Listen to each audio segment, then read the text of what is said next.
हाथ में ईंट थी उस समय।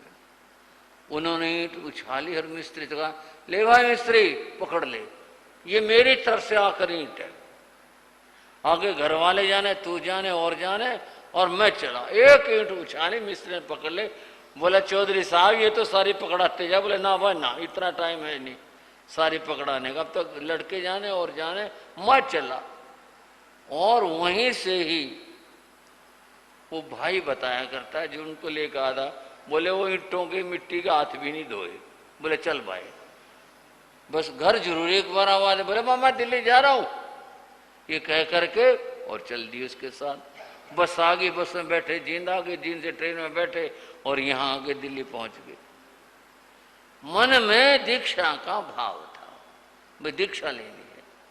जिसने दीक्षा लेनी है, जिसके मन में भाव है, वो भाई ईंटें सारी चढ़वा दूं, कौन चढ़वाएगा, बीच में रह जाएगा, इस बात के कहा। मन के अंदर जिसका लगन होती है वह लगन है। बस बोला मिस्त्री ले भाई आखिरी की ईंट, बस इसके बाद और मैं नहीं देने का।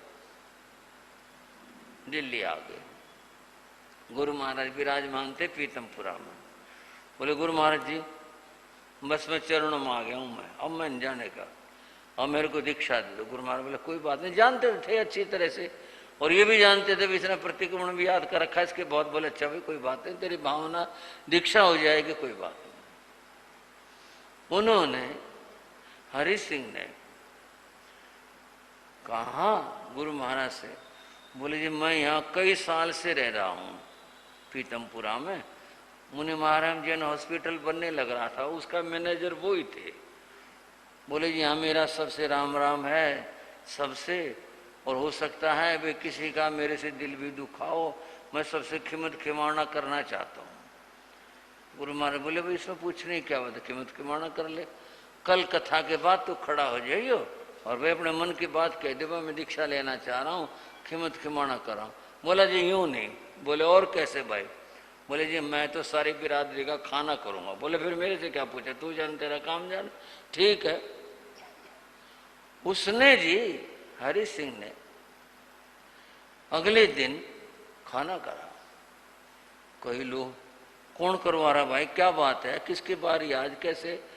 सबके लिए निमंत्रण दिया उसने। बोले भाई जो हरि सिंह हरि किशन है वो खाना कर रहा, क्या बात है? बोले नु को दीक्षा लेगा वो। खाना किस बात का कर रहा है भाई वो? बोले दीक्षा ले लो, फिर खाने की क्या बात थी? ये अपने अपने दिमाग है। कई का बड़ा अच्छी बात है, बहुत भाई देखो कितनी भावना की बात है भाई, भाइयों के हाथ भी जूठे करवा रहा, दीक्षा ले, बड़ी अच्छी बात है। कोई हो गया क्यों भाई इसकी की यूं आडम्बर करने की क्या जरूरत थी? जितने दिमाग उतने बातें। बड़े प्रेम से उसने खाना करा और हाथ जोड़ के सबसे खिमत खिमाना, भाई मेरे से जो कुछ किसी का कुछ हुआ हो उसके लिए मैं माफ़ी मांगता हूँ और मैं दीक्षा लेने जा रहा हूँ। दीक्षा गुरु महाराज की आज्ञा से अमीनगर सराय ली थी श्री रमेश मुनि जी के सानिध्य में, वहाँ पर भाई मैं दीक्षा लेने जा रहा हूँ। लोगों ने बधाई दी, बड़ी अच्छी बात भाई, बहुत सुंदर बात है, बड़ी ऊंची बात है। भावना की बात और जिम्मेदारी की बात मैं चर्चा कर रहा था। उदाहरण आए, घर पर आए, महलों में आए और यहां भी वो चरित्र दोहराया गया। उन्होंने घर परिवार के लोग और सब लोग इकट्ठे किए, राज के जो महत्वपूर्ण व्यक्ति थे उनको एकत्र किया, बुलवाया और वैसे ही सबका खाना किया। और इसके बाद बोले भाई मैं भगवान के चरणों में दीक्षा लूंगा। बहुतों ने रोका, कहा, कई बातें कही। बोले नहीं, मैंने जो करना था कर लिया, अब जो है मैंने संसार में रहना नहीं है, दीक्षा लेनी है। इस राजा उदयन के एक पुत्र था, उसका नाम अभीज कुमार था, एक ही पुत्र था। और एक बात दूसरी यह है, इसके पास में यानी राजा उदयन के पास में इनका भांजा भी रहता था, बहन का पुत्र वो रहता था। किस लिए? मामा राजा थे इसलिए भी रहता था, कुछ सीखने के लिए रहता था, राजनीति जानने के लिए रहता था और दोनों युवा हो गए थे। राजा के सामने प्रश्न आया कि मैं राज तिलक किससे करूं, मुकुट किससे पहनाऊं? आप कहोगे इसमें क्या सोचने की बात है, हकदार बेटा है, अभीच कुमार है, उसको पहनाया जाए। ये तो हुई परंपरा की बात। भी ठीक है, जो बेटा होगा वो अधिकारी है। लेकिन उदयन का कहना और सोचना यह था, जासु राज प्रिय प्रजा दुखारी, रामायण की पंक्ति है।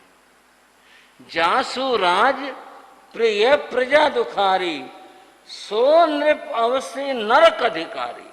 जिस राजा की प्रजा, जिस राजा के राज में प्रजा दुखी होती है, वह राजा नरक में जाता है। यह रामायण में कहा। ग्रंथों ने में अन्यत्र भी एक बात कही है, वह राजा की प्रजा अगर दुखी है, दुख पा रही है, तो वो जो नृप है, राजा है, वो सदगति में नहीं जाता।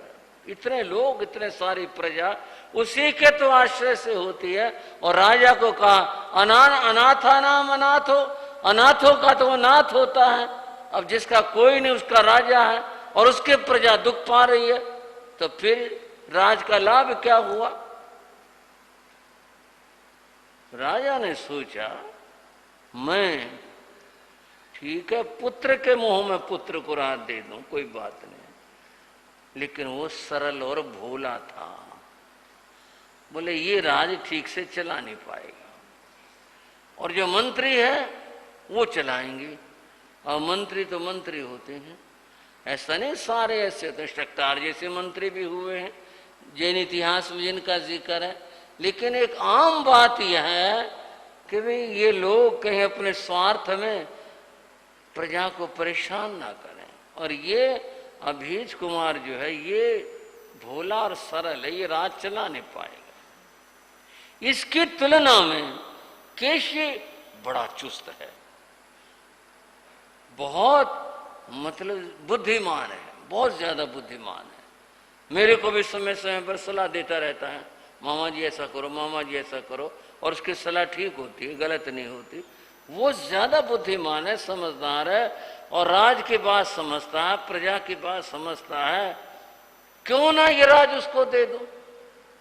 रामायण से थोड़ी तुलना कर लें यहाँ पर। वहां तो बात यह है कि राम भाई के लिए कह रहे हैं कि वे राज उसको दे दिया जाए, मेरी क्या खास बात है। वहां तो ये प्रसंग था। और भरत की माता के कई चाहती थी राज मेरे बेटों की मिले, वहां ये उलझन थी।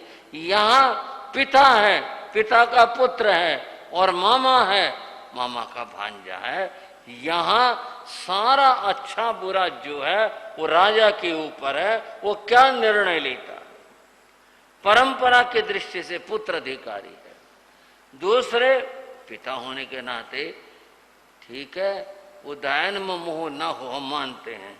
लेकिन आम जो प्रजा की बात हो, यह भी पिता को पुत्र के प्रति मोह तो होता ही है, वो उसको राज देना चाहिए था, अधिकारी था वह। परंतु वह प्रजा के हित को सोचता है। प्रजा का हित किस में है, इसको देने में है, या ये जो केशी है इसको देने के अंदर है। राज का संचालन ये अच्छा कर लेगा, ठीक चला लेगा, व्यवस्था कर लेगा। और उसने अपना परिवार एकत्र करके कहा, देखो भाई मैं तुमसे पूछता हूं, राज मैं दूं, एक तो ये पुत्र को दूं, और एक मैं प्रजा में से किसी को भी चुन करके दूं, कोई भी हो किसी को भी दूं।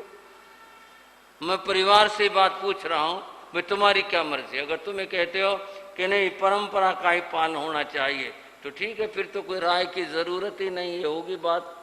और एक ये हो भाई आप जो सोचोगे अच्छा सोचोगे, अगर प्रजा में कोई और व्यक्ति समझदार है, राज के योग्य है, और अभीज कुमार से ज्यादा समझदार है, अगर मैं उसको राज दे दूं, तुम्हारी क्या मर्जी। प्रजा यानी जो परिवार जन था, उनका महाराज जो आपकी इच्छा हमारी वही इच्छा है। बोले नहीं, अपने अपने राय बताओ। सबने कहा जो आप सोचोगे हमें वो स्वीकार है। आप किसी भी आदमी को, कोई भी हो, आप जो सोचोगे अच्छा सोचोगे। अभीज कुमार ने भी कहा, पिताजी जो आप समझोगे ठीक है, मैं अपने लालच में अपनी प्रजा का भविष्य अंधेरे में क्यों ले जाऊं, आप जिसे योग्य समझो उसे दो। वे बोले, मैं राज्य के योग्य केशी को सोचता हूं। ये जो केशी कुमार है ये योग्य है, और भी मैंने प्रजा में नजर डाल ली, ये राज्य कार्य में निष्णात हो चुका है मेरे साथ रहते हुए, ये बहुत बुद्धिमान है, ये राज चला लेगा। मेरा तो मन इसको राज देने का। ठीक है, जिसको भी आप देना चाहो आप दे सकते हो, परिवार ने यही कहा। और ये तो है ही परिवार का एक सदस्य, और भी कोई आदमी अगर हो उसको आप देना चाहो उसको आप दे सकते हो, हमें इस बात में कुछ नहीं है। और आखिर ये परामर्श करके, मंत्रियों से परामर्श करके उदयन ने दूसरे दिन ही जो अपना राज मुकुट था वो अपने भांजों को पहना दिया, राज तिलक कर दिया, घोषणा कर दे कि राज्य का अब संचालक यह होगा। और यूं राजा अपने राजभार से मुक्त हो गया। और मुनि बनने के बीच में जो एक बाधा थी, भाई मैं राजा हूं, छोड़ कर जाना है, ये जब तक मैं किसी को संभला नहीं दूं ऐसे तो कैसे जा सकता हूं, वो उसने दूर कर दे। अब तो भगवान के चरणों में जाने के और दीक्षा लेने का जो पथ था वो प्रशस्त हो गया, और वो भगवान के चरणों में जाने के लिए तत्पर है। यहाँ तक हमारी कथा हुई। भगवान के चरणों में दीक्षा ले करके वह किस तरह आत्म कल्याण करेगा, ये चर्चा आगे करते हैं। महामुनि महागिरी की चर्चा चल रही थी। कैसे महान आत्मा थे, 10 पूर्वों का उन्हें ज्ञान था, और साधना बड़ी ऊंची महान थी।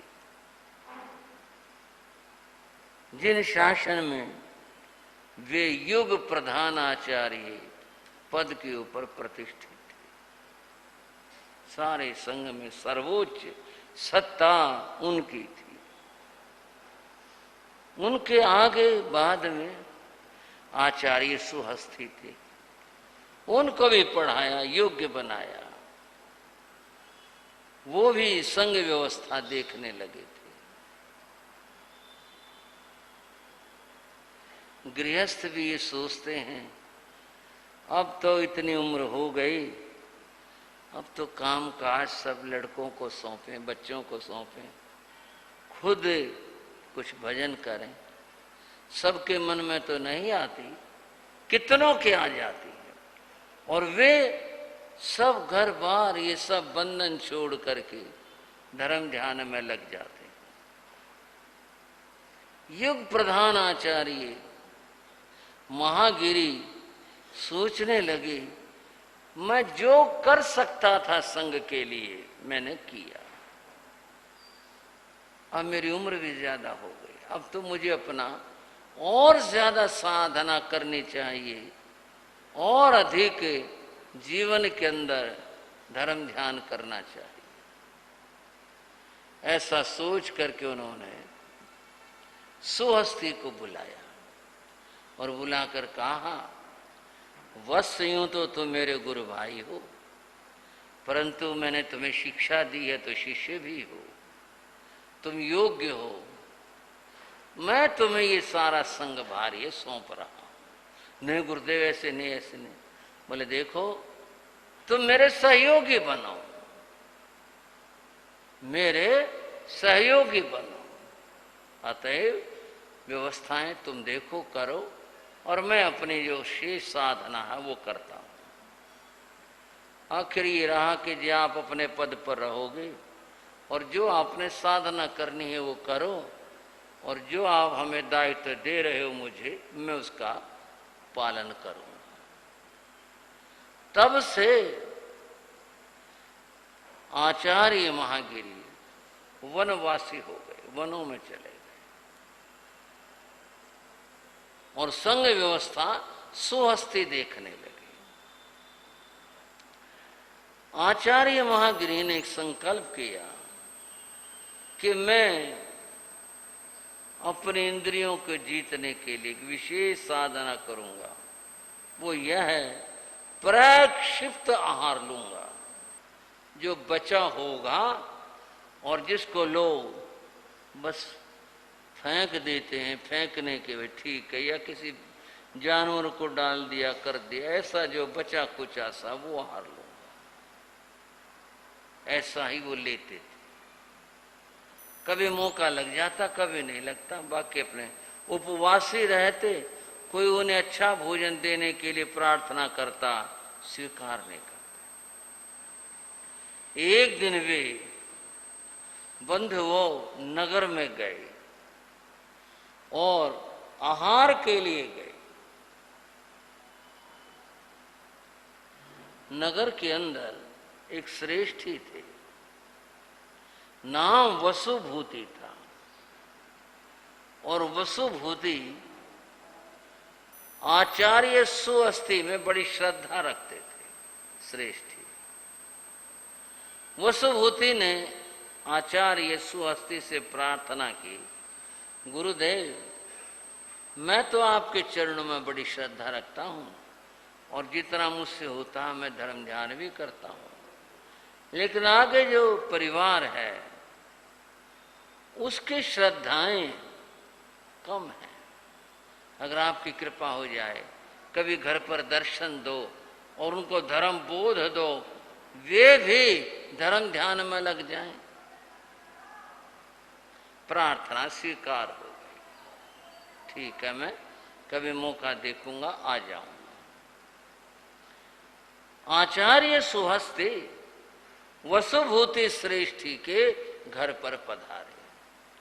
वैसे घरों में बैठने के लिए साधु जाते नहीं। धर्मोपदेश का प्रसंग हो तो मर्यादा कल्प के अनुसार बैठ सकते हैं।